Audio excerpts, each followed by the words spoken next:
तो बच्चों कैसे हैं आप सब। बहुत बहुत स्वागत है आपका आज की इस वीडियो में। आज का ये वीडियो क्लास 12th के बच्चों के लिए बहुत ज़्यादा खास होने वाला है, क्योंकि इस वीडियो में हम लोग देखने वाले हैं क्लास 12th का जो फिजिकल एजुकेशन सब्जेक्ट है बच्चों आपका, जिसको कि हिंदी में आप शारीरिक शिक्षा विषय भी बोलते हैं।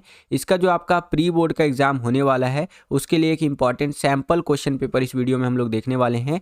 और ये सैम्पल पेपर आपको बहुत ज़्यादा मदद करने वाला है, जो आपका 27 दिसंबर, जी हाँ बच्चों, 27 दिसंबर 2023 को जो आपका फिजिकल का पेपर होगा, इस पेपर में आपको ये सैम्पल पेपर बहुत ज़्यादा मदद करेगा। क्योंकि भैया जो भी क्वेश्चन हम लोग डिस्कस करेंगे इस सैम्पल पेपर के अंदर, इसमें से बहुत सारे क्वेश्चन आपके पेपर में डिट्टो रिपीट हो सकते हैं, इस बात की बहुत ज़्यादा संभावना है।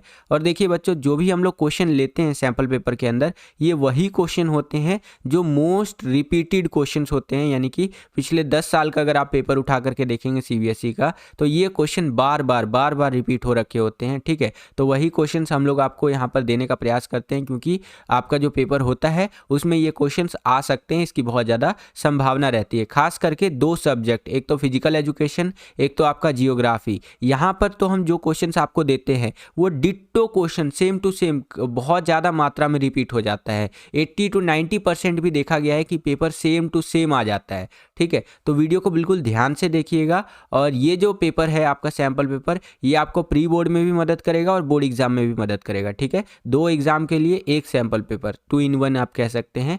और इसी तरह के सैम्पल पेपर वाली वीडियो और अगर आप देखना चाहते हैं हमारे चैनल पर, तो इस वीडियो को ज़्यादा से ज़्यादा लाइक कीजिएगा। जितना ज़्यादा वीडियो को आप लाइक करते हैं उतना ज़्यादा हमारा मोटिवेशन बढ़ता है और वीडियोज़ को बनाने के लिए। हमने और भी सब्जेक्ट की वीडियोज़ बना रखी है, जैसे आपका पॉलिटिकल साइंस हो गया, ठीक है, इकोनॉमिक्स हो गया, इंग्लिश हो गया, ठीक है, साथ ही साथ होम साइंस हो गया, और एक दो दिन में हिंदी और सब्जेक्ट के भी आपको पेपर देखने को मिल जाएंगे। तो इन सभी वीडियोस को देखने के लिए चैनल को सब्सक्राइब जरूर कर लीजिएगा। इसी तरह की वीडियोस हम आपके लिए लेकर के आते रहते हैं। और भी अभी तो कुछ ही सब्जेक्ट के अपलोड हुए हैं, और भी सब्जेक्ट के वीडियो बहुत जल्दी एक दो दिन में ही आपको देखने को मिल जाएगा। तो आपको करना क्या है, बस सब्सक्राइब कर लेना है विद्यालय स्टडी पॉइंट को। जैसे ही आप सब्सक्राइब करेंगे, बगल में आपको बेल का घंटा कुछ भी कह सकते हैं उसका आइकन देखने को मिलेगा, उसको प्रेस करके ऑल पे क्लिक कर दीजिएगा, जिससे कि जो भी हम नया वीडियो डाले उसका नोटिफिकेशन सबसे पहले आपके फ़ोन पर आ जाया करे और आपकी जो तैयारी है एग्जाम्स के लिए वो और भी बेहतर से बेहतर तरीके से हो सके। चलिए हम अपने वीडियो को शुरू करते हैं। तो क्लास 12th है, हमारा सब्जेक्ट है फिजिकल एजुकेशन, और प्री बोर्ड का जो आपका पेपर होने वाला है उसके लिए हम लोग सैम्पल पेपर देख रहे हैं। आपका जो फिजिकल का पेपर होगा उसका टाइमिंग रहेगा 3 घंटे का। मैक्सिमम मार्क्स जो आपके रहने वाले हैं वो 70 रहने वाले हैं, ध्यान रखिएगा। अमूमन 80 नंबर का पेपर आता है, लेकिन फिजिकल वगैरह का जो पेपर होता है आपका वो 70 नंबर का होता है। ठीक है, इस बार थोड़ा सा पैटर्न आपका चेंज हुआ है और साल के मुकाबले। इस साल के जो पैटर्न रह रहा है यहाँ पर आप देख सकते हैं, सामान्य निर्देश के अंदर आपको बताया गया है पेपर का पैटर्न इस तरह से रहेगा कि प्रश्न पत्र में 5 खंड होने वाले हैं और 34 क्वेश्चन टोटल आपसे पूछे जाएंगे। ठीक है, इसके अंदर अथवा वाले यानी चॉइस वाले जो क्वेश्चन होते हैं वो भी आपको देखने को मिलेंगे। जो हमारा खंड ए रहेगा, जिसको आप सेक्शन ए भी बोल सकते हैं, इसके अंदर क्वेश्चन नंबर 1 से लेकर के 18 तक ये एक नंबर वाले यहाँ पर क्वेश्चन रहेंगे। 1 मार्क्स के क्वेश्चन रहने वाले हैं, जो कि बहुविकल्पीय तरह के होंगे, यानी कि एमसीक्यू वाले होंगे। ठीक है, सभी प्रश्न अनिवार्य है। यहाँ पर आगे बताया गया है जो हमारा खंड बी रहेगा, इसके अंदर क्वेश्चन नंबर 19 से लेकर के 23 तक क्वेश्चन आपसे पूछे जाएंगे, और ये दो अंक के होने वाले हैं, यानी कि 2 मार्क्स के जो क्वेश्चन होते हैं ये होने वाले हैं, जिनका आंसर आपको संक्षिप्त में देना है। ठीक है, यानी शॉर्ट में आंसर लिखना है। ठीक है, 60 से 90 शब्दों के अंदर, इससे ज़्यादा नहीं होना चाहिए।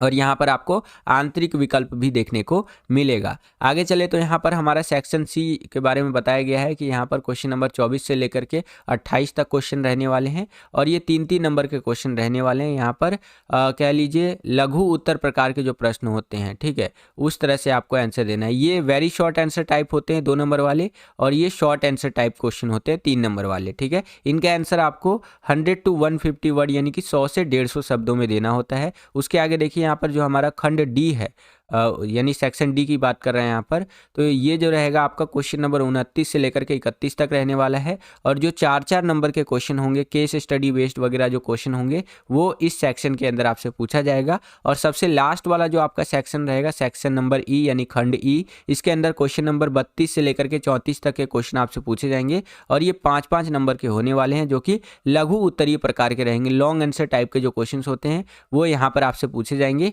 इनका आंसर आपको 200 से से 300 शब्दों में देना है, इससे ज़्यादा नहीं होना चाहिए। देखिए बच्चों, एक चीज़ मैंने नोटिस किया है, जो मैंने पहले भी आपको बताया है कि इस साल मैंने देखा है कि जो आपका आंसर लिखने का वर्ड लिमिट रहता है उसको इंक्रीज़ किया गया है। ठीक है, तो मैं आपसे रिक्वेस्ट करूंगा कि जो आपका वर्ड लिमिट है, जैसे 5 नंबर का क्वेश्चन है उसके लिए वर्ड लिमिट लगाया गया है 200 से 300 वर्ड, इस तरह से ना 200 से 300 शब्द करके, तो इससे ज़्यादा मत करिएगा, है ना। इससे ज़्यादा अगर आप करते हैं तो टीचर फ्रस्ट्रेट हो सकता है, गुस्सा हो सकता है आपका कॉपी वगैरह चेक करते वक्त। अगर टीचर गुस्सा हो गया तो भैया आपके मार्क्स कट जाएंगे, क्योंकि टीचरों के पास क्या होता है, बहुत सारी कॉपियाँ एक साथ उनको चेक करना होता है, तो फटाफट चेक करते हैं ना, तो इसीलिए टाइम का बहुत ज़्यादा उनके पास कमी रहता है। और अगर आप अच्छे से लिखेंगे, जितना बोला है उतना ही लिखेंगे, तो टीचर खुश रहेगा। टीचर अगर खुश हुआ तो आप भी इनडायरेक्टली खुश हो जाएंगे। ठीक है, और यही चीज़ आपका इंग्लिश मीडियम में जनरल इंस्ट्रक्शंस करके रहता है। वीडियो को पॉज करके अगर आप इसको सेपरेटली रीड करना चाहते हैं तो यहाँ पर रीड कर सकते हैं। ये जो सैम्पल पेपर रहेगा ये हिंदी मीडियम में भी रहने वाला है और इंग्लिश मीडियम में भी रहने वाला है। हिंदी में सारे क्वेश्चन आंसर्स अच्छे से मैं आपको समझा दूंगा और इंग्लिश में जो उसका ट्रांसलेशन रहेगा वो मैं आपको दिखा दूंगा, ताकि इंग्लिश मीडियम के बच्चे और हिंदी मीडियम के बच्चे, दोनों ही मीडियम के बच्चे जो है इस सैम्पल पेपर का बेनिफिट ले सके, लाभ उठा सके। ठीक है, तो यहाँ पर इस तरह से आप रीड कर सकते हैं। वैसे तो मैंने बाइलिंगुअल आपको बता ही दिया है, दोनों लैंग्वेज में। तो ये रहा कुछ इंपॉर्टेंट बातें। आशा करता हूँ कि ये सारी बातें आपको समझ में आई होंगी, जो कि आपके पेपर जो होने वाला है 27 दिसंबर 2023 को, उससे संबंधित था। आशा करता हूँ कि समझ में आ ही गया होगा। चलिए हम अपने वीडियो को शुरू कर लेते हैं और देखते हैं एक एक करके कि किस प्रकार के क्वेश्चन हमसे पूछे गए हैं, कैसे हम उनका आंसर दे सकते हैं। तो चलिए वीडियो को शुरू करते हैं। हम लोग आ गए हैं सेक्शन ए के अंदर, जिसको हिंदी में आप अनुभाग ए या खंड क भी बोलते हैं। जैसा कि मैंने आपको बताया था, इसके अंदर हमसे MCQ टाइप के जो क्वेश्चंस होते हैं, मल्टीपल चॉइस बेस्ड जो क्वेश्चंस होते हैं वो पूछे जाएंगे और उनका आंसर हमें देना है। तो चलिए देखते हैं एक एक करके। यहाँ पर पहला क्वेश्चन देखिए क्या पूछा जा रहा है कि आसन की पहचान करें। ये जो दीदी जी है यहाँ पर, ये योगा का एक आसन कर रही हैं। ये योगा का कौन सा आसन है ये आपको बताना है। ठीक है, तो ये जो दीदी जी यहाँ पर योगा का आसन कर रही हैं, इसे भुजंग आसन कहा जाता है। ठीक है, ऑप्शन नंबर जो आपका बी है ये करेक्ट आंसर हो जाएगा। सेम यही क्वेश्चन इंग्लिश मीडियम में इस तरह से आएगा कि आइडेंटिफाई द पोस्चर करके, तो ये आप देख सकते हैं, ये जो योगा का आसन है इसे भुजंग आसन कहा जाता है। ओके, नेक्स्ट क्वेश्चन देखिए, यहाँ पर हमारा दूसरा क्वेश्चन क्या पूछा जा रहा है कि एक व्यक्ति जो नई चीज़ें, नई अवधारणाएं और नए अनुभव सीखना पसंद करता है, उसे डैश के रूप में वर्गीकृत किया जाता है। तो उसे खुलापन, ठीक है, इसके रूप में वर्गीकृत किया जाता है कि मान लीजिए एक व्यक्ति है जो काफ़ी दबा दबा से रहना चाहता है, दूसरों से बात नहीं करना चाहता है, तो उसे क्या बोलेंगे, अरे ये तो बहुत क्लोज माइंडेड बंदा है ना, थोड़ा खुला हुआ बंदा नहीं है। लेकिन एक व्यक्ति है जो नई चीज़ें, नई अवधारणाएं, नए अनुभव ये सब सीखना पसंद करता है, तो इसको खुलापन कहेंगे। ठीक है, तो डी वाला जो ऑप्शन है ये आपका करेक्ट आंसर हो जाएगा। वीडियो अगर आपको पसंद आ रहा है बच्चों, तो वीडियो को लाइक करते चलिए। आपका एक लाइक हमें बहुत ज़्यादा मोटिवेट करता है इसी तरह की वीडियोस को बनाने के लिए। ठीक है, लाइक करना आपके लिए तो फ्री है, लेकिन इससे हमारा मोटिवेशन का जो लेवल है वो लाखों, करोड़ों, अरबों, खरबों गुना बढ़ जाता है। ठीक है, तो लाइक जरूर कीजिएगा। सेम यही क्वेश्चन आपका इंग्लिश मीडियम में इस तरह से रहेगा। यहाँ पर आप देख सकते हैं, a person who like to learn new things, new concepts and new experiences is classified as openness करके, है ना। ठीक है, ओपननेस कह सकते हैं आप इसको। थर्ड क्वेश्चन यहाँ पर देखिए क्या पूछा जा रहा है कि जिम्नास्टिक में गाड़ी का पहिया डैश का एक उदाहरण है। ठीक है, तो ये भैया गतिशील संतुलन का उदाहरण है। ओके, यहाँ पर आप देख सकते हैं बी वाला ऑप्शन करेक्ट है हमारा। सेम यही क्वेश्चन इंग्लिश मीडियम में इस तरह से रहेगा और ऑप्शन नंबर जो बी है ये करेक्ट आंसर हो जाएगा।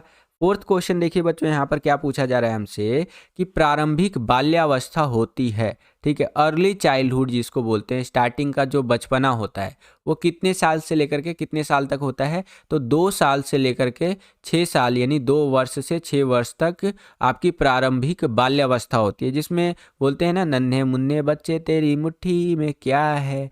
ठीक है, तो इस तरह के जो नन्हे मुन्ने बच्चे होते हैं वो आपके 2 साल से लेकर के 6 साल तक के माने जाते हैं, जिसे अर्ली चाइल्डहुड कह लीजिए या प्रारंभिक बाल्यावस्था कह लीजिए। ठीक है, सेम यही क्वेश्चन इंग्लिश मीडियम में इस तरह से रहेगा और ऑप्शन नंबर जो हमारा सेकंड है ये करेक्ट आंसर हो जाएगा। नीचे चलते हैं, यहाँ पर पांचवा क्वेश्चन जो है हमारा अभिकथन और कारण वाला, इसको देख लेते हैं। यहाँ पर देखिए अभिकथन क्या कह रहा है कि लंबी दूरी की दौड़ में प्रदर्शन में सुधार के लिए निरंतर प्रशिक्षण प्रभावी है। अगर आपको लंबी दूरी की दौड़ लगानी है, मान लीजिए कि 200 मीटर, 400 मीटर, 600 मीटर की दौड़ आपको लगानी है, तो उसका जो प्रदर्शन होगा, आपका परफॉर्मेंस होगा, उसके सुधार के लिए निरंतर प्रशिक्षण, ठीक है, ट्रेनिंग वगैरह ये बहुत ज़्यादा प्रभावी रहता है, ठीक है, इफेक्टिव रहता है। तो ये बात बिल्कुल यहाँ पर सही बोली जा रही है। अब कारण क्या दे रहा है यहाँ पर, रीजन क्या बोल रहा है भैया कि प्रशिक्षण की निरंतरता पद्धति से बुनियादी सहनशीलता में सुधार होता है। तो ये बात भी बिल्कुल यहाँ पर सही बोल रहा है कि अगर आप निरंतर प्रयास करते रहेंगे तो जो आपके बेसिक्स है वो काफ़ी ज़्यादा मजबूत होंगे, है ना, इस तरह से उनके अंदर सहनशीलता आएगी और सुधार होगा। तो यहाँ पर दोनों ही चीज़ सही बोला जा रहा है। तो इस हिसाब से ए वाला जो ऑप्शन है आपका, ये करेक्ट आंसर हो जाएगा कि ए और आर दोनों सत्य है और आर जो है ए का सही स्पष्टीकरण है। ओके, सेम यही क्वेश्चन इंग्लिश मीडियम में इस तरह से रहेगा, यहाँ पर आप देख सकते हैं इस तरह से। और करेक्ट आंसर हो जाएगा option number A, both A and R are true and R is the correct explanation of A. ठीक है, अब यहाँ पर छठा क्वेश्चन देखिए क्या है कि लंबी कूद में टेक ऑफ जो होता है वो डैश शक्ति का एक उदाहरण है। ठीक है, एक लंबी जो कूद होती है, मान लीजिए कि यहाँ से कोई बंदा यहाँ तक कूद रहा है, तो यहाँ से यहाँ तक जो टेक ऑफ करेगा, ठीक है, कूदेगा, तो वह किस शक्ति का एक उदाहरण है? तो वह है भैया आपका विस्फोटक ताकत। ठीक है, ये ऑप्शन नंबर ए जो है ये करेक्ट आंसर हो जाएगा। सेम यही क्वेश्चन इंग्लिश मीडियम में इस तरह से रहेगा, यहाँ पर आप देख सकते हैं take off in long jump is an example of dash power. तो है भैया एक्सप्लोजिव स्ट्रेंथ जिसको आप कह सकते हैं, ये है। ठीक है, आगे चलते हैं। सातवां क्वेश्चन देखिए, रक्त से कार्यशील मांसपेशियों द्वारा अवशोषित और उपभोग की जाने वाली ऑक्सीजन की मात्रा को डैश कहा जाता है? तो ऑक्सीजन अपटेक कहा जाता है इसको। ठीक है, ए ऑप्शन करेक्ट हो जाएगा। सेम यही क्वेश्चन इंग्लिश मीडियम में इस तरह से रहेगा और ऑक्सीजन अपटेक हमारा करेक्ट आंसर हो जाएगा बच्चों। नेक्स्ट क्वेश्चन देखिए, यहाँ पर हमारा आठवां क्वेश्चन क्या है, नीचे दिए गए को पहचाने। डायरेक्टली बोल रहा है भैया कि नीचे जो दे रखा है उसको पहचान लो चुपचाप से। तो चलिए पहचान लेते हैं। ठीक है, तो इस तरह से यहाँ पर दिया गया है कि with no outside forces stationary object will not move. ठीक है, with no outside forces a moving object will not stop. ठीक है, कहने का मतलब ये है कि जब तक किसी वस्तु पर बाहरी बल ना लगाया जाए तब तक वो हिलता नहीं है। ठीक है, और कोई अगर हिल रहा है या फिर इस तरह से वस्तु दौड़ रहा है या आसमान में है, तो जब तक उसके ऊपर बाहरी बल नहीं लगता तब तक वो रुक नहीं सकता। एग्जाम्पल ले लेते हैं, जैसे आपका एक बॉल ले लेते हैं। ठीक है, एक बॉल को हम फेंकते हैं, जब तक हम उसको हाथ में पकड़ के बल लगा करके नहीं फेंकते हैं तब तक वो दूरी पर नहीं जाएगा, ना ही वो हिलेगा, जब तक हम उसे छूते नहीं हैं। ठीक है, तो हम उसे जो छू रहे हैं वो हम लोग यहाँ पर आउटसाइड वाला फोर्स लगा रहे हैं। ठीक है, और जो अगर मान लीजिए हमने बॉल उठाया और उसको फेंक दिया, ठीक है, तो वो तब तक नहीं रुकेगा जब तक उसके ऊपर कोई बाहरी बल नहीं लग रहा है। अगर हम बॉल फेंक रहे हैं, इस तरह से बॉल जा रहा है, तो उसके ऊपर बाहरी बल क्या लग रहा है? हवा, यानी जो आपका एयर है उसका फ्रिक्शन लग रहा है। ठीक है, तो उस फ्रिक्शन के कारण रुकेगा, प्लस ग्रेविटी के कारण वो बॉल रुक जाएगा और जमीन पर गिर जाएगा। ठीक है, तो इस तरह से यहाँ पर बताया गया है। अब आपको बताना है कि यह गति के किस नियम की यहाँ पर बात हो रही है। तो यह गति का दूसरा नियम है, सेकेंड लॉ ऑफ मोशन जिसे आप कह सकते हैं। ओके, सेम यही क्वेश्चन इंग्लिश मीडियम में इस तरह से रहेगा और सेकेंड लॉ ऑफ मोशन यहाँ पर हमारा करेक्ट आंसर हो जाएगा बच्चों। आगे चलते हैं, अगला यहाँ पर देखिए, निम्नलिखित को मिलाइए। तो इस तरह से आपको मिलान करने के लिए यहाँ पर दे रखा है बच्चों, तो चलिए मिलान कर देते हैं। यहाँ पर देखिए, पहला है आपका गरुड़ासन। तो गरुड़ासन का करेक्ट आंसर हो जाएगा धनुषाकार पैर। ठीक है, फर्स्ट का थर्ड हो जाएगा। सेकंड है आपका यहाँ पर गोमुखासन। तो गोमुखासन का करेक्ट आंसर हो जाएगा घुटने टेके करके। ठीक है, थर्ड है आपका चक्रासन। चक्रासन का करेक्ट आंसर हो जाएगा गोल कंधे। और अगला है आपका नौकासन। नौकासन का हो जाएगा लॉन्ड्रोसिस करके। ठीक है, तो ये आपका इस तरह से मिलान सही हो जाएगा। सेम इंग्लिश मीडियम में इस तरह से रहेगा, यहाँ पर आप देख सकते हैं। यहाँ पर ये क्वेश्चन नंबर 16 है, तो ये 16 को थोड़ा सा हटा देते हैं। ये क्वेश्चन नंबर आपका 9 है बच्चों। ठीक है, 9th क्वेश्चन है।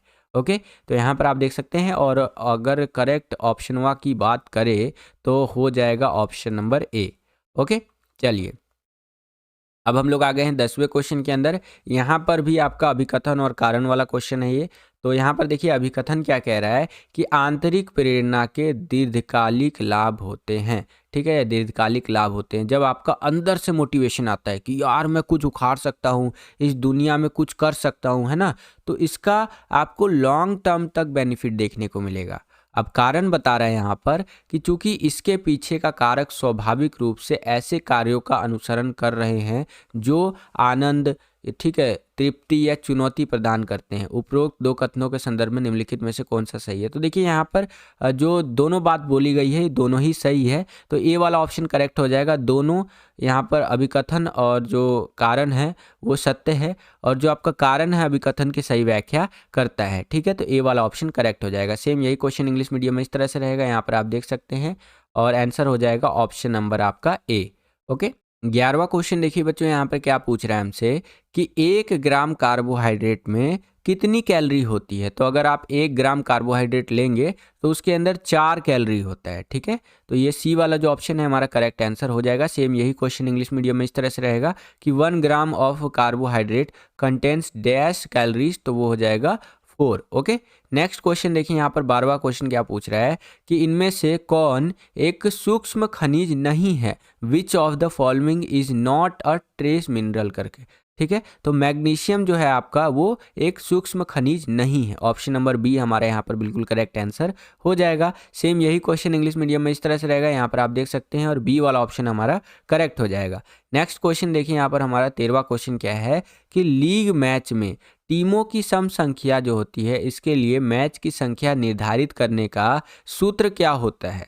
ठीक है, तो वो सूत्र होता है n, और ब्रैकेट में आपका n-1 ब्रैकेट बंद स्लैश आपका 2 करके, इस तरह से है ना, ये इस तरह से भाग में 2 करके, ये आपका सूत्र होता है लीग मैच में टीमों की सम संख्या के लिए मैचों की संख्या निर्धारित करने के लिए। ठीक है, तो आशा करता हूँ कि समझ में आया होगा। सेम यही क्वेश्चन इंग्लिश मीडियम में इस तरह से रहेगा, और सी वाला ऑप्शन आपका करेक्ट हो जाएगा। अब 14वां क्वेश्चन थोड़ा सा ध्यान से देखिएगा, यहाँ पर इस तरह से एक पैसेज दे दिया है, इसको पढ़ करके आपको यहाँ पर क्वेश्चन का आंसर देना है। 14वें क्वेश्चन में देखिए क्या है कि एक प्रतिष्ठित CBSE स्कूल के शारीरिक शिक्षा के जो शिक्षक है, ठीक है, यानी CBSE का एक स्कूल है जहाँ पर फिजिकल एजुकेशन के एक टीचर है कृष्णा जी, उन्होंने एक फिक्सचर की उचित ड्राइंग के बाद अपने परिसर में एक इंटर स्कूल कबड्डी टूर्नामेंट आयोजित करने का निर्णय लिया। चलो ठीक है, उन्होंने इंटर स्कूल कबड्डी पैटर्न का टूर्नामेंट आयोजित करने के लिए प्रबंधन और प्रिंसिपल से सलाह ली। ठीक है, प्रबंधन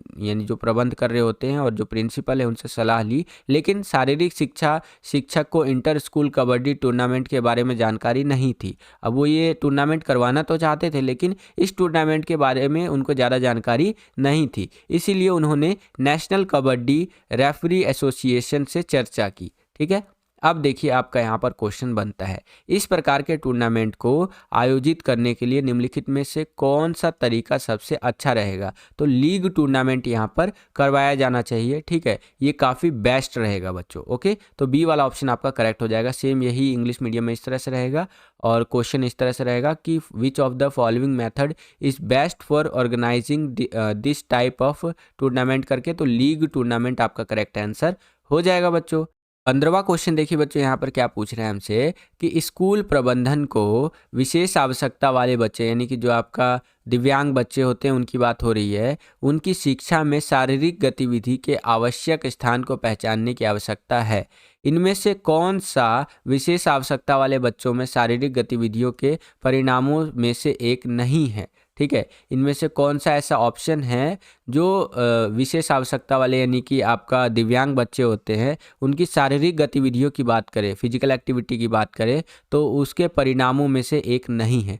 ठीक है, तो देखिए आत्मविश्वास में सुधार होता है अगर वो फिजिकल एक्टिविटी करेंगे तो। ठीक है, CWSN वाले जो बच्चे हैं, सहनशीलता में सुधार होगा, बेहतर आँख हाथ इसका समन्वय होगा, लेकिन अवसाद में वृद्धि यानी कि डिप्रेशन का वो शिकार हो जाएंगे। ये चीज़ गलत है। आप भी देखे होंगे कि अगर आप क्रिकेट खेल रहे हैं मान लीजिए, ठीक है, तो क्रिकेट खेल रहे हैं और घर आ गए, तो ऐसा थोड़ी ना होगा कि आप डिप्रेशन के शिकार हो जाएंगे, ऐसा नहीं होगा। या तो आप जीत के आएंगे या हार के आएंगे, आप अपनी बॉडी में ना काफ़ी एनर्जी महसूस करेंगे, समझ रहे हैं? तो ये आपका गलत है। फिजिकल एक्टिविटी का ये एक रिजल्ट नहीं हो सकता है, ना कि आपका केवल दिव्यांग बच्चों की बात हो रही है यहाँ पर उनके लिए, बल्कि नॉर्मल बच्चे भी अगर फिजिकल एक्टिविटी करते हैं तो उसका रिजल्ट ये तो नहीं हो सकता है कि उनको डिप्रेशन हो जाए। ठीक है, तो सी वाला ऑप्शन हमारा करेक्ट हो जाएगा। सेम यही इंग्लिश मीडियम में इस तरह से रहेगा, क्वेश्चन हमारा कुछ इस तरह से रहेगा, और इंक्रीज इन डिप्रेशन ये आपका यहाँ पर करेक्ट आंसर हो जाएगा, लेकिन ये चीज़ होगा नहीं एक्चुअली में अगर आप फिजिकल एक्टिविटी का रिजल्ट देखते हैं तो। ठीक है, 16वां क्वेश्चन देखिए बच्चों, यहाँ पर क्या है कि दूसरों को खेलते और आनंद लेते देखना, जो बदले में विशेष आवश्यकता वाले बच्चों को भाग लेने के लिए प्रेरित करता है, किस तरह की रणनीति का एक हिस्सा है? तो ये सामाजिक रणनीति का एक हिस्सा है बच्चों, ठीक है। डी वाला ऑप्शन आपका यहाँ पर करेक्ट आंसर हो जाएगा। सेम यही क्वेश्चन इंग्लिश मीडियम में इस तरह से रहेगा, ये आप अपनी स्क्रीन पर देख सकते हैं, और सोशल हमारा यहाँ पर करेक्ट आंसर हो जाएगा। अगला क्वेश्चन देखिए, वरिष्ठ नागरिक स्वास्थ्य परीक्षण में आयु समूह की सीमा डैश होती है। The age group limit in senior citizens health test is, तो वो कितना रहता है भैया? 60 to 94, यानी कि 60 वर्ष से लेकर के 94 वर्ष की जो आयु होती है, ये आपका वरिष्ठ नागरिक स्वास्थ्य परीक्षण की आयु की सीमा होती है, ठीक है। तो ये ए वाला ऑप्शन आपका करेक्ट आंसर हो जाएगा। सेम यही क्वेश्चन इंग्लिश मीडियम में इस तरह से रहेगा, और 60 to 94 ये आपका करेक्ट आंसर हो जाएगा। नेक्स्ट क्वेश्चन देखिए, यहाँ पर हमारा 18वां क्वेश्चन क्या है कि पहले बधिरों अथवा सुनने में अक्षम खिलाड़ियों के लिए कौन से गेम खेले जाते हैं, ठीक है। तो यहाँ पर आपका डेफ लिम्पिक्स गेम होते हैं, जो कि कम सुन पाते हैं या फिर सुनने में अक्षम होते हैं, ठीक है। तो उनके लिए इस तरह के गेम्स यहाँ पर होते हैं, डेफ लिम्पिक्स करके, ओके। सेम यही क्वेश्चन इंग्लिश मीडियम में इस तरह से रहेगा, और डेफ लिम्पिक्स हमारा यहाँ पर करेक्ट आंसर हो जाएगा बच्चों। अब हम लोग आ गए हैं सेक्शन बी के अंदर, जिसको हिंदी में आप अनुभाग बी कह सकते हैं, खंड ख कह सकते हैं। इसके अंदर हमसे वेरी शॉर्ट आंसर टाइप के जो क्वेश्चंस होते हैं वो पूछे जाएंगे, जो मेनली 2-2 नंबर के क्वेश्चन होंगे स्टार्टिंग में, ठीक है। तो चलिए देखते हैं कि करके, और मैं आपको बता भी देता हूँ 2-2 नंबर के क्वेश्चन आपके कहाँ से कहाँ तक रहेंगे। वैसे तो मैंने आपको बताया ही है। यहाँ पर आप देख सकते हैं क्वेश्चन नंबर 19 से लेकर के 23 तक के जो क्वेश्चन होने वाले हैं, ये 2-2 नंबर के आपके होने वाले हैं, जिनका आंसर आपको 60 से 90 जो शब्द होते हैं, यानी कि 60 to 90 वर्ड्स होते हैं, इसके अंदर आपको इनका आंसर देना है बच्चों, ओके। तो यहाँ पर देखिए बच्चों, पहला क्वेश्चन है हमारा सेक्शन बी का, और इस क्वेश्चन पेपर का 19वां क्वेश्चन क्या पूछ रहा है हमसे कि पेशीय तंत्र पर व्यायाम के किन्हीं 4 प्रभावों की सूची बनाइए, ठीक है। जो हमारा मस्कुलर सिस्टम होता है, उस पर एक्सरसाइज का क्या इफेक्ट पड़ता है, आपको 4 चीज़ें बतानी है। तो देखिए, मांसपेशियों का आकार बढ़ता है और कंकाल पेशी में अतिवृद्धि देखने को मिलती है। मांसपेशियों को अधिक ऊर्जा की पूर्ति तथा मांसपेशियां सहन क्षमता में वृद्धि देखने को मिलती है, दूसरी चीज़ आप लिख सकते हैं। तीसरा क्या होता है? प्रतिक्रिया समय में सुधार होता है। फिर कोशिका नलिकाओं का निर्माण होता है और शक्ति तथा गति में वृद्धि देखने को मिलती है। तो ये सारी चीज़ें आप लिख सकते हैं पेशीय तंत्र पर व्यायाम के प्रभाव के अंदर, ओके। सेम यही क्वेश्चन इंग्लिश मीडियम में इस तरह से रहेगा, यहाँ पर आप देख सकते हैं, और आंसर आपको कुछ इस प्रकार से लिखना है बच्चों। नेक्स्ट क्वेश्चन देखिए, यहाँ पर हमारा क्या है कि खेल में एथलीटों द्वारा आत्मचर्चा के किन्हीं 4 लाभों की सूची बनाइए। जो गेम्स के अंदर जो एथलीट वगैरह होते हैं, ठीक है, जो खेलने वाले लोग होते हैं, वो खुद से ही बातचीत कर रहे होते हैं, तो उसका क्या लाभ होता है। जैसे आप भी स्कूल में एग्ज़ाम वगैरह दे रहे होंगे या कहीं पर भी होंगे, तो कभी आपने देखा होगा ना, आप खुद से ही बात करने लग जाते होंगे। यार एग्ज़ाम में मान लीजिए आप बैठे हुए हैं और खुद से आप बात करेंगे, यार क्या करूं, ये क्वेश्चन नहीं आ रहा है, क्या करूं। तो उधर से आवाज़ आता है आपका टीचर का, सचिन या जो भी XYZ आपका नाम है, कि क्या कर रहे हो, आप किससे बात कर रहे हो, तुम भूत दिख गया क्या तुम्हें, ठीक है, एजुकेशनल पर्पज़ के लिए बता रहा हूँ। तो आप बोलेंगे नहीं नहीं कुछ नहीं सर, मैं तो ऐसे ही बस। तो वो क्या होता है, वो आप खुद से ही चर्चा यानी आत्मचर्चा कर रहे होते हैं, खुद से बात कर रहे होते हैं। इसके काफ़ी लाभ होते हैं, ठीक है। क्या क्या लाभ होते हैं आप लिख सकते हैं कि आत्मचर्चा के लाभ, आत्म प्रभावकारी का निर्माण और विकास करता है, कौशल अधिग्रहण में बहुत ज़्यादा हेल्प करता है, कोई भी स्किल वगैरह एक्वायर करना हो इस तरह से ना, मूड बनाना और बदलने में बहुत ज़्यादा सहायक होता है। जैसे मान लीजिए कि आपका मन नहीं कर रहा है पढ़ने का, ठीक है, अभी आज हो गया आपका 12 तारीख, और आप खुद से ही बात कर रहे हैं, आत्मचर्चा कर रहे हैं कि यार 12 तारीख हो गया, मन तो नहीं कर रहा है पढ़ने का, प्री बोर्ड एग्ज़ाम भी आ ही गया है, चलो पढ़ लेता हूँ इस तरह से ना, नहीं पढ़ूंगा तो दिक्कत हो जाएगा यार, पेपर बस आने ही वाला है ना, तो चलो पढ़ लेता हूँ और जल्दी जल्दी जाता हूँ, सर जी का वीडियो देख लेता हूँ, और बहुत अच्छा वीडियो बनाया है सर जी, एक लाइक है और एक कमेंट है आपके लिए, और सभी दोस्तों में शेयर भी कर दिया आपका वीडियो। देख रहे हो किस तरह से इन वीडियो प्रमोशन कर लेता हूँ, वीडियो के अंदर ही वीडियो का और वीडियोस का प्रमोशन कर लेता हूँ मैं। मानते हो कि नहीं मानते हो, टैलेंट है वैसे। खैर, अगला पॉइंट देखते हैं, ठीक है। नियंत्रण के प्रयास में बहुत ज़्यादा सहायक होता है, ध्यान केंद्रित करने में बहुत ज़्यादा हेल्पफुल होता है जब आप आत्मचर्चा करते हैं तो, ठीक है। तो इस तरह से आप यहाँ पर आत्मचर्चा के लाभ लिख सकते हैं। सेम यही क्वेश्चन इंग्लिश मीडियम में इस तरह से रहेगा, यहाँ पर आप देख सकते हैं, और आंसर आपको कुछ इस प्रकार से लिखना है बच्चों। नेक्स्ट क्वेश्चन देखिए हमारा यहाँ पर 21वां क्वेश्चन क्या पूछ रहा है हमसे कि योजना क्या है। ठीक है, व्हाट इज प्लानिंग करके। तो योजना एक ऐसी प्रक्रिया है जो किसी उद्देश्य की पूर्ति के दौरान होने वाली समस्याओं को हल करने तथा कार्य को सरल बनाने के लिए उपयोग की जाती है। जैसे अभी आपका प्री बोर्ड या बोर्ड एग्जाम आने वाला है, तो आप एक प्लानिंग करेंगे इस तरह से, है ना, कि भैया आने वाले टाइम में मैं इस तरह से पढ़ूंगा, सुबह 6 बजे उठूंगा, फिर खाना खाऊंगा, फिर पढ़ने में लग जाऊंगा, फिर रात तक पढ़ता रहूंगा। ठीक है, मोबाइल वोबाइल कम करूंगा, इस तरह से पूरी योजना बनाएंगे आप। ठीक है, तो ये योजना जो आप बना रहे हैं, ये किस लिए बना रहे हैं कि जो आपका उद्देश्य है उसकी पूर्ति के दौरान जो समस्याएं आएंगी, ठीक है, उसको हल करने के लिए, उसको सरल बनाने के लिए आप ये योजना बनाते हैं। समझ रहे हैं।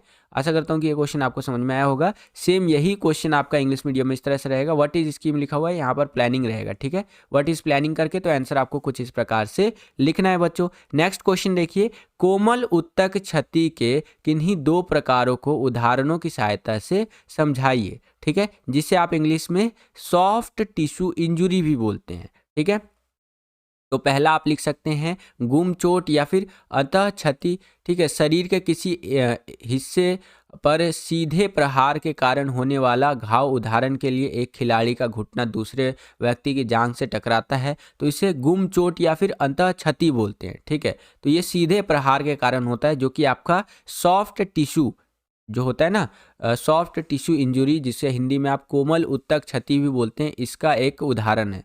नेक्स्ट मोच होता है। आपने सुना होगा, अरे दैया मेरे पैर में मोच आ गया। ठीक है, जोड़ों के लिंगामेंट की चोट, जो जोड़ में लिंगामेंट का हिस्सा अतिवृद्धि असामान्य दिशाओं में जोड़ की गति के कारण होता है। यह दर्द कोमलता जोड़ में सूजन की विशेषता है। ठीक है, तो ये मोच के बारे में बताया गया है। तो एक ये लिख सकते हैं। अगला है खिंचाव। मांसपेशियों या कंडरा की चोट 3 प्रकार की है, हल्की, मध्यम और गंभीर करके। तो इस प्रकार से आप यहाँ पर सॉफ्ट टिश्यू इंजुरी यानी कि कोमल उत्तक क्षति के बारे में लिख सकते हैं। आशा करता हूँ कि आपको समझ में आया होगा। सेम यही क्वेश्चन इंग्लिश मीडियम में इस तरह से रहेगा और आंसर आपको कुछ इस प्रकार से लिखना है। बाकी आप यहाँ पर और इस तरह से डायग्राम की सहायता से देख भी सकते हैं। ठीक है, ये पूरा इस तरह से बना करके आपको बताया गया है।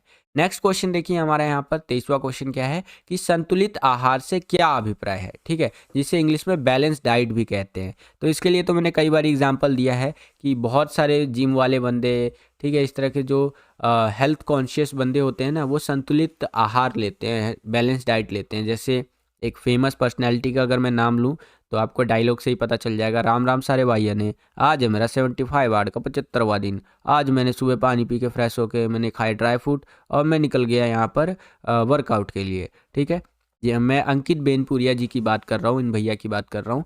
ठीक है, तो आपने देखा होगा वो प्रॉपर अपना एक संतुलित आहार लेते हैं। संतुलित आहार के अंदर क्या होता है, वसा होता है, प्रोटीन होता है, कार्बोहाइड्रेट होता है, फाइबर होता है, पानी होता है, विटामिन होता है। तो ये सारी चीज़ें मिल करके आपका यहाँ पर संतुलित आहार बनता है। जैसे हम लोग जो होते हैं, ठीक है, हम लोग कैसे खाना खाते हैं, सुबह आपका कुछ नाश्ता कर लिया, चाय वगैरह पी लिया। ठीक है, सुबह का टाइम ख़त्म, मॉर्निंग हो गया। अब उसके बाद आपका आफ्टरनून आता है, दोपहर का टाइम आता है। दोपहर के टाइम पे जो घर में खाना वाना बना होता है वो खा लिया। फिर अब आपका इवनिंग का टाइम आ रहा है, शाम का टाइम आ रहा है। ठीक है, तो शाम के टाइम पे अगर घर में कुछ है तो वो खा लिया, नहीं तो फिर सोचे कि चलो बाहर चलते हैं। अपने दोस्त को बोला चल भाई चल बाहर चलते, चाउमीन मोमोज बर्गर फिंगर ये सब कुछ खाएंगे, तो बाहर का थोड़ा सा खा लिया। शाम का खाना हो गया। फिर अब नाइट की बात आती है, नाइट में घर में जो भी रोटी चावल जो भी बना होता है, ठीक है, वो खा लेते हैं। तो ये हमारा बेसिक खाना है। लेकिन जो एक बैलेंस डाइट लेने वाला बंदा होता है, प्रॉपर जो बैलेंस डाइट लेता है, चाहे वो वेट लिफ्टर हो, जिम करने वाला बंदा हो, या फिर और भी तरह के बंदे होते हैं, खासकर जिम वाले बंदों की बात कर रहा हूँ, तो वो एकदम बैलेंस डाइट लेते हैं। जैसे सुबह उठेंगे, फ्रेश व्रेश होने के बाद वो प्रॉपर इस तरह से खाना लेंगे जिसके अंदर उनके शरीर में विटामिन्स इस तरह से या प्रोटीन वगैरह मिले। जैसे पनीर वगैरह ले लिया, ठीक है, दूध ले लिया, अंडे ले लिए। उसके बाद फिर दोपहर होने से पहले, यानी कि दोपहर का खाना खाने से पहले वो क्या करेंगे, 10-11 बजे के आसपास वो एक और मील ले लेंगे जिसके अंदर कुछ फल फ्रूट वगैरह खा लिया, है ना। फिर 12-1 बजे के आसपास वो एक खाना खाएंगे। ठीक है, 12-1 बजे खा लिया। फिर 3-4 बजे के आसपास फिर और कुछ खाएंगे उस टाइम पे, है ना। फिर शाम होते होते 7 जब बजता है तो उस टाइम पे खाना खाएंगे वो। ठीक है, ले दे के 5 से 6 बार वो खाना खाते हैं और डिफरेंट डिफरेंट टाइप की चीज़ें खाते हैं। ड्राई फ्रूट खा लिए, पनीर खा लिया, अंडा खा लिया, नॉन वेजिटेरियन है तो नॉन वेज खा लिया। ठीक है, जिससे कि उनके शरीर में बहुत सारी चीज़ें मिलती रहती हैं। उनको प्रोटीन मिलता है, कार्बोहाइड्रेट मिलता है, वसा मिलता है, फाइबर मिलता है, विटामिन मिलता है। तो ये सारी चीज़ें मिल करके एक बैलेंस डाइट यानी कि संतुलित आहार बनाते हैं। आशा करता हूँ कि आपको समझ में आया होगा। सेम यही क्वेश्चन आपका यहाँ पर इस तरह से पूछा गया है और इसका आंसर इस तरह से आपको लिखना है कि संतुलित आहार एक ऐसा आहार है जिसमें पर्याप्त मात्रा में ठीक है, पोषक तत्व होते हैं जिनकी हमें एक दिन में आवश्यकता होती है। संतुलित आहार में वसा, प्रोटीन, कार्बोहाइड्रेट, पानी, फाइबर, विटामिन और खनिज शामिल होते हैं। ठीक है, तो इस प्रकार से आंसर आप लिख सकते हैं। सेम यही क्वेश्चन इंग्लिश मीडियम में इस तरह से रहेगा, यहाँ पर आप देख सकते हैं और आंसर कुछ इस प्रकार से लिखना है बच्चों। इसी क्वेश्चन में आपको एक अथवा दे दिया है, एक चॉइस दे दिया है, यानी कि अगर आपको ऊपर वाला क्वेश्चन नहीं आता है तो नीचे वाला ये जो क्वेश्चन है इसको आप अटेंड कर सकते हैं। इसके अथवा में इसके चॉइस में देखिए बच्चों, यहाँ पर क्या क्वेश्चन हमसे पूछा है कि भारतोलक, ठीक है, के आहार में मूल पोषक तत्व क्या होना चाहिए। भारतोलक की बात हो रही है यहाँ पर, जो वेट लिफ्टर्स होते हैं। ठीक है, जो वेट लिफ्टर आपने जिम वगैरह में देखा होगा, जो हैवी वेट मारते हैं, जिम दे शौकीन हैवी वेट मार दे, ठीक है, इस तरह के जो बंदे होते हैं, मतलब भारी भारी वजन उठाते हैं, है ना। जिम में वो होते हैं, आप जिम वगैरह कभी जाएंगे ना तो वहाँ पे आप देखेंगे, आप में से बहुत सारे बच्चों ने देख भी रखा होगा। तो इस तरह के जो लोग होते हैं उनके आहार में यानी उनके खाने में मूल पोषक तत्व क्या होना चाहिए, बेसिक न्यूट्रिएंट्स क्या होना चाहिए। तो प्रोटीन शरीर की कोशिकाओं का निर्माण और मरम्मत करता है, तो प्रोटीन होना चाहिए। प्रोटीन विभिन्न एंजाइम, हार्मोन और एंटीबॉडी का हिस्सा बनते हैं और ऊर्जा भी प्रदान करते हैं। 4 कैलोरी प्रति ग्राम करके, है ना, प्रोटीन रहता है। यहाँ बताया गया है दूध, मछली, अंडे, मुर्गी पालन, मांस और अनाज, फल वगैरह, ये सारी चीज़ें उनके आहार में होना चाहिए। तो इस प्रकार से आंसर आप लिख सकते हैं। सेम यही क्वेश्चन इंग्लिश मीडियम में इस तरह से रहेगा, यहाँ पर आप देख सकते हैं और आंसर आपको कुछ इस प्रकार से लिखना है बच्चों। अब बच्चों यहाँ से हमारा सेक्शन सी शुरू होता है इस सैम्पल पेपर का। ठीक है, इसके बाद सेक्शन डी वगैरह आएगा। तो ये जो सेक्शन सी है और सेक्शन डी है, इसके जो भी क्वेश्चंस है उसको हम लोग करेंगे इसी सैम्पल पेपर के पार्ट 2 वाली वीडियो में। इस वीडियो के लिए इतना ही बच्चों। तो बस बच्चों यही था आज का ये वीडियो। आशा करता हूँ कि आपको ये वीडियो पसंद आया होगा। अगर आपको ये वीडियो पसंद आया तो इस वीडियो को ज़्यादा से ज़्यादा लाइक कीजिए। जितना ज़्यादा वीडियो को आप लाइक करेंगे उतना ज़्यादा हमारा मोटिवेशन बढ़ता है और वीडियोज़ को बनाने के लिए। चैनल पर अगर आप नए आ गए हैं, चैनल को सब्सक्राइब नहीं किया है तो अभी सब्सक्राइब कर लीजिए। इसी तरह की वीडियोज़ हम आपके लिए लेकर के आते रहते हैं। जैसे ही चैनल को आप सब्सक्राइब करेंगे, बगल में आपको बेल का, घंटी या घंटा कुछ भी कह सकते हो, उसका आइकन देखने को मिलेगा। उसको प्रेस करके ऑल पे क्लिक कर दीजिएगा, जिससे कि जो भी हम नया वीडियो डाले, जैसे कि अभी इसका पार्ट 2 वाला वीडियो आने वाला है इसी सैम्पल पेपर का। ठीक है, तो इस तरह की वीडियोस का नोटिफिकेशन सबसे पहले आपके फ़ोन पर आ जाया करे, जिससे कि आपकी जो तैयारी है एग्जाम्स के लिए वो और भी बेहतर से बेहतर तरीके से हो सके। आज के लिए इतना ही बच्चों, मिलता हूँ आपसे अगली और एक्साइटिंग वीडियो में। तब तक के लिए खुश रहिए, खुश रखिए सभी को। जय हिंद, वंदे मातरम।